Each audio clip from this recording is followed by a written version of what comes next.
سڵاتە نەبێ بینەرانی شارپرێس شەوی ڕابردوو بەشێک لە خانەنشینیان بە مەبەستی سەرەگرتن بۆ موچە بە مەبەستی ئەوەی کە سەر لە بەیانی ئەمڕۆ کە بڕیار بۆ موچە دابش بکرێت زوو موچەیان بەرکەوێت و موچەیان پێ بدرێت موچەکانیان وەربگرن چوونە بەردەم بانکەکان بەشێک لە خانەنشینیان لە بەردەم بانکەکاندا ڕۆژیان کردەوە ئەمڕۆ کە بڕیار بوو موچەی خانەنشینان دابش بکرێت بەڵام لەگەڵکردنەوەی بانکەکاندا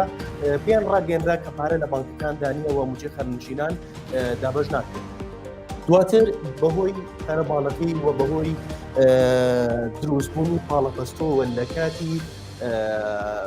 سەرەگرتنیان بۆ موچە بەشێک لە خانەنشینان لە هۆش خۆیان چوون وە پێش گەیاندنیان بە نەخۆشخانە بەداخەوە دوو لە خانەنشینەکان گیانیان لەدەستدا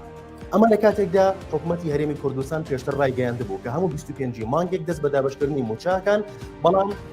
لە ئێستادا لە کۆتایی مانگی سێ نزیک بوونێتەوە هێشتا موچەی مانگی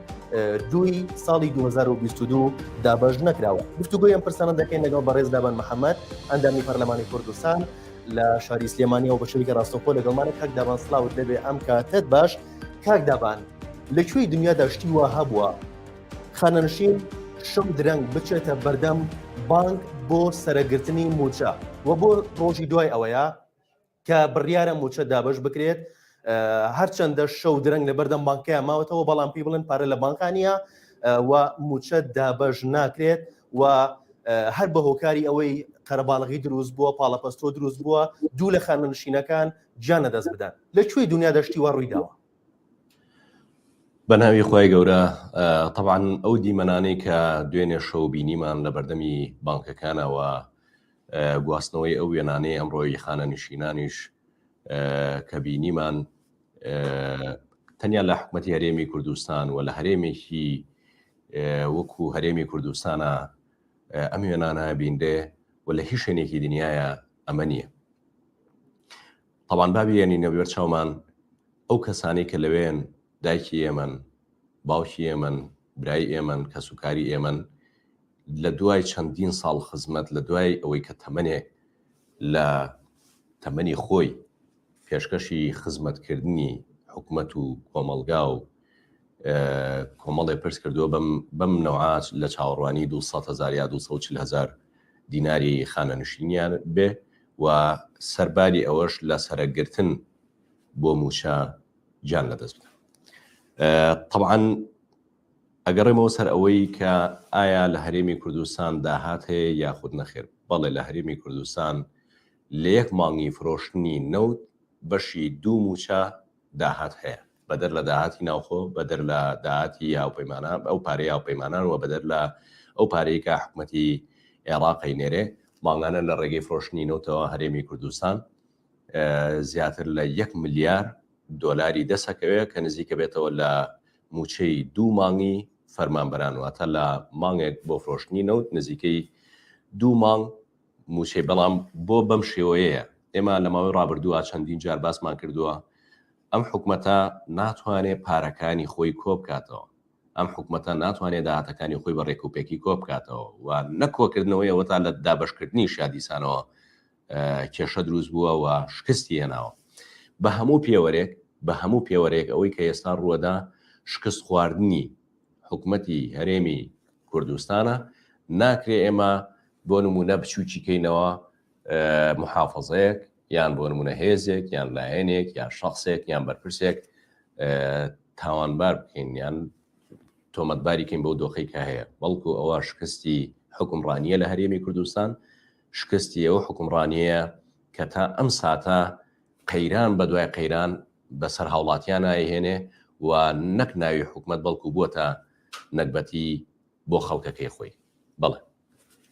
ئەگدابان گیانە دەستدانی دوو خانەنشین لە هەرێمی کوردستاندا ئەوەندە بەهای نییە کە بەرپرسێک لێدوانێک یان هەڵوێستێکی هەبێ لەو بارەیەوە طبعاً بەداخەوە یعنی تەنیا ئەو وێنەیەی کە چەند کەسێک گیانیان لە دەستایە بورانەتەوە ئەبێ میدیای کوردی و سۆشیال میدیاوە هەموو دام و دەستگاکانەوە ئەو میدیایانی کە خەمخۆری خەڵکن کارێک بکەن فشارێکی جدی لە حکوومەتی هەرێمی کوردستان بکەن وە کۆمەلگاکە ئەمە بکە بە فشار لەسەر حکوومەتی هەرێمی کوردستان. ئێمە یعنی وای لێ هاتووە ئەم ڕووداوانە ئەم کارە ساتانە دووبارە ئەبێتەوە ئاسایی بووەتەوە لای هاوڵاتیان. بۆ نمونە تۆ لە سەرگرتنی موچەیەوە لە دابشکردنی موچەیە بەو نوعەیە، لە ئەزمەی بەنزینە بۆ نوعەیە، لە نەوتی سپیا بۆ نوعەیە،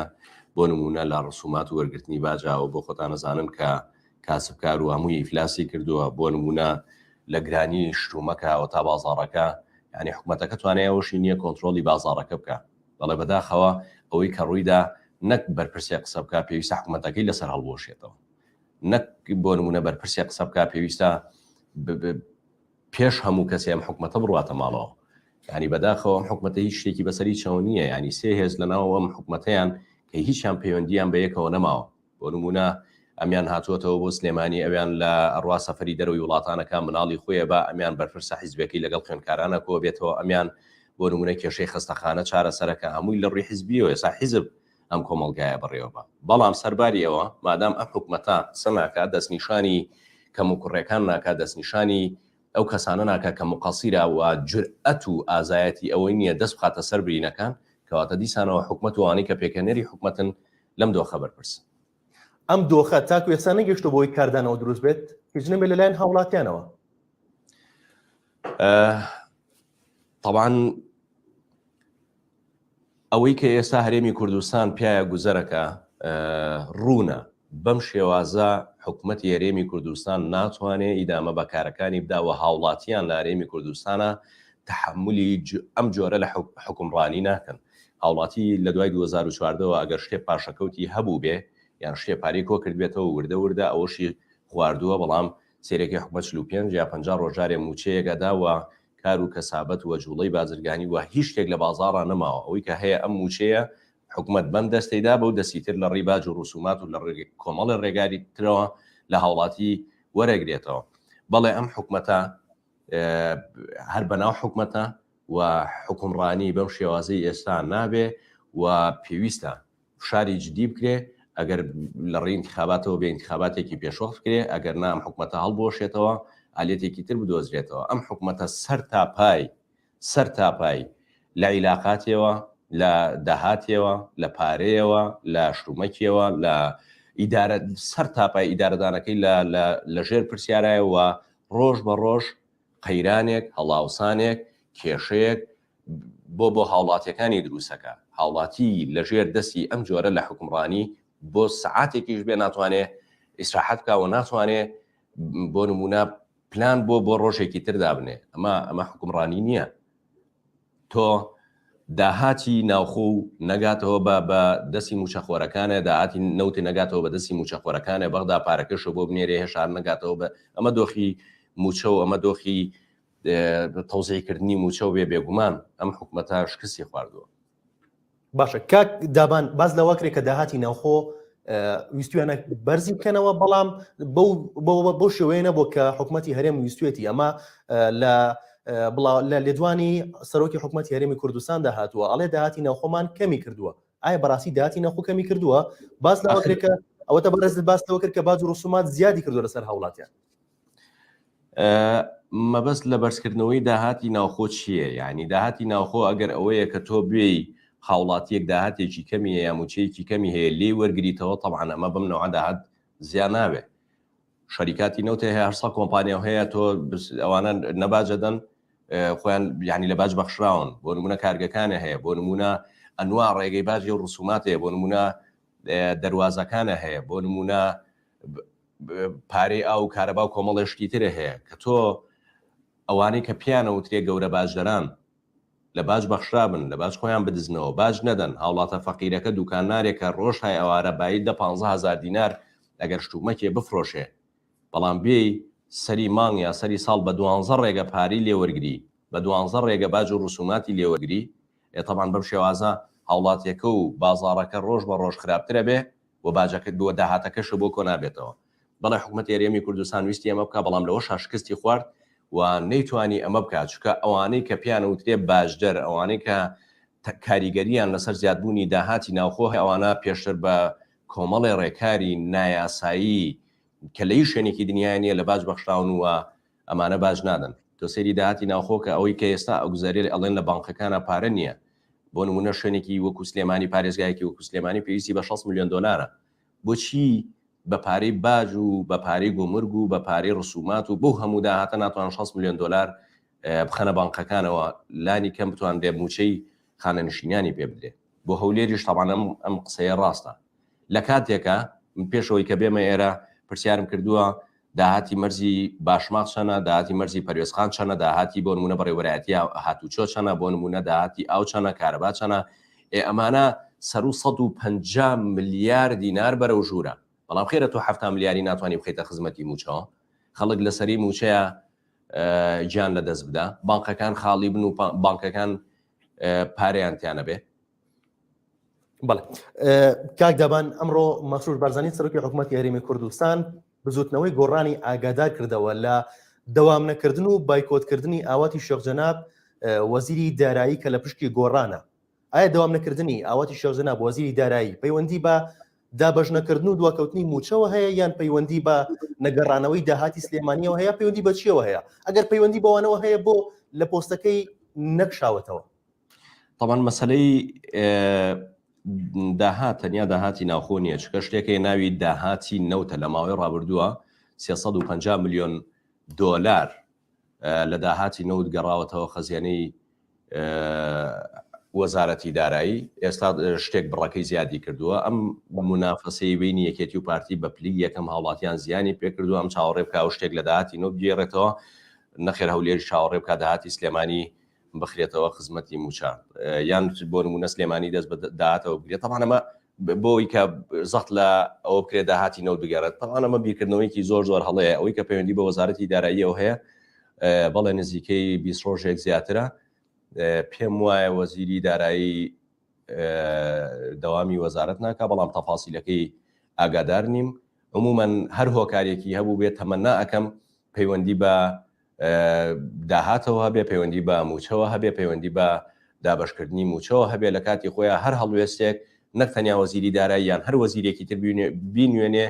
جێگەی دەستخۆشیە. بۆ سەرۆکی حکوومەتیش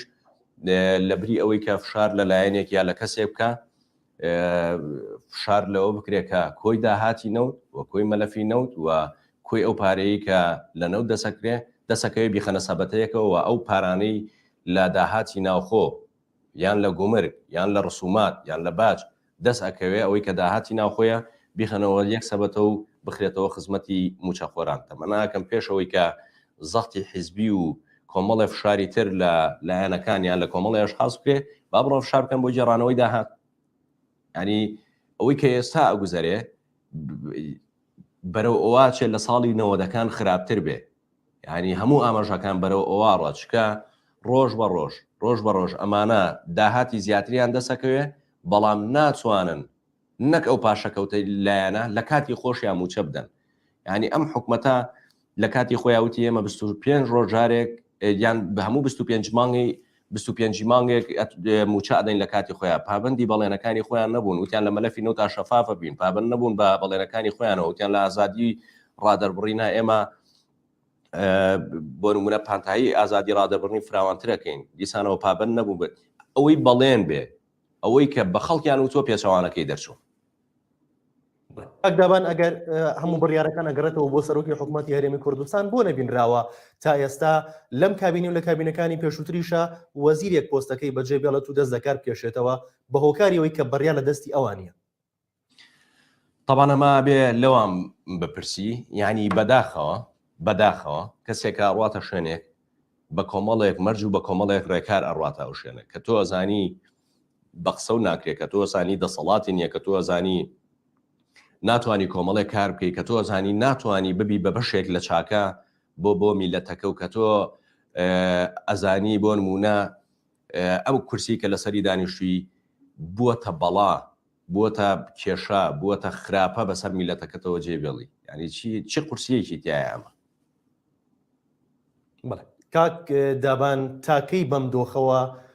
هاوڵاتیانی هەرێمی کوردستان ژیان بەڕێیەکەن و چارەسەری ئەم دۆخە چێ لە کۆتاییە؟ طبعاً من زەڕەیەک ومێدم ببینێ لە چاکبوونی ئەم دۆخە لێرە ئەمود، بەڵام بەداخەوە من هیچ ئومێدێک نابینم کە ئەم دوو حیزبە لە هەرێمی کوردستانە بتوانن چاکسازی بکەن، بتوانن هەرێمی کوردستان بکەنەوە یەک هەرێم، واز لەو دوو ئیداری و واز لە داهاتی ئەم زۆن و ئەو زۆن و پارەی ئەم زۆن و ئەو زۆن و داهاتی نەوتوانە بێن. بۆیە ئەم دۆخە بەو نۆعە بەردەوامە بێ و ڕۆژ بە ڕۆژیش خراپتر ئەبێ. وەکووتم تەنیا پەیوەندی بە موچە بەداهاتەوە نییە، تۆ بڕۆ سەیری کار و کەسابەت و ژیانی خەڵکە، تۆ بڕۆ سەیری بازار کە بزانم چەند پاشەک شێ کردووە، تۆ ئەزانی بەشێکی گەورەی ئەوانەی کە ئیشی سمارەکەن و بازرگان و دەوڵەمەند و سەرمایه‌دارن لە 150 بەرەو ژووری داهاتەکانیان یان ئەو سەرمایه‌ای کە هەیەە بردویانەتە دەرەوەی هەرێمی کوردستان، چکە هەرێمی کوردستان ئەمنیەتی تیان نەماوە، هەرێمی کوردستان بە کەڵکی ئەوەش نەماوە کە کار و کەسابەتی تیا بکرێت بۆ کۆمەڵێک کەس. ئەگەر دۆخەکە بەم نۆعە بێ، بۆیە هیچ ئومێدێک نییە بۆی کە بڵێ 15 ڕۆژی تر مانگێکی تر ئەم دۆخە چاکە بێت. نەخێر بەعکسەوە ئەمە تۆ وەکو تۆپێک وایە خلۆر بوو بێتەوە لە شاخێکەوە بەردەوام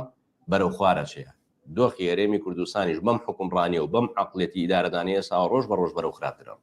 باشە، بەم حکومڕانی و بەرەو هەڵبژاردن بڕۆین ئەنجامی هەڵبژاردن چی دەبێت؟ طبعاەوەش پرسێکی ترەکە هەڵبژاردن لە کاتی خۆیان کرێیان نا، بەڵام عمومەن ئێمە لەگەڵ ئەوەین کە هەڵبژاردن لە کاتی خۆیان بکرێ، چکە خەڵک بۆ 4 ساڵ ئەم هێزانە و ئەو خەڵکانەی هەڵبژاردووە و حکومت لەسەر و بنەمایە پێکێنرا و پەرلەمان لەسەر و بنەمایە دەست بەکار بووە و ئومێد دەکەین ئەگەر ناتوانن هەڵبژاردننی پێشوە بکەن و ئەم حکومت و پەرلەمانە هەڵوەشێنەوە لانی کەم بتوان هەڵبژاردن لە کاتی خۆیان ئەنجام بدرێت. بەڵام بەداخەوە دۆخێکی خراپ هاتوۆتە پێشەوە، ململانی بینی لایەنەکان، دۆخی دەرونی خەڵک و ئەوەی کە هەیە ئەگەر بەم پرۆسێسە و بەم شێوازە بڕۆینە هەڵبژاردنێکی ترەوە، نەتیجەکەی پێم وانە زۆر باش بێت، کە تاوەکو ئێستا هێزی بەدیلی ئەم دوو هێزەی کە ئێستا هەیە دیار نییە و تەمەناکەین کە ئەوەش لە ماوەی داهاتوە دروست بکەین. سوات بۆ بەڕێز دامان محەممەد لەنامی پارلەمانی کوردستان لە شاری سلێمانیەوە بە شێوەیەکی ڕاستەوخۆ لەگەڵمان بوویت. سپاس بۆ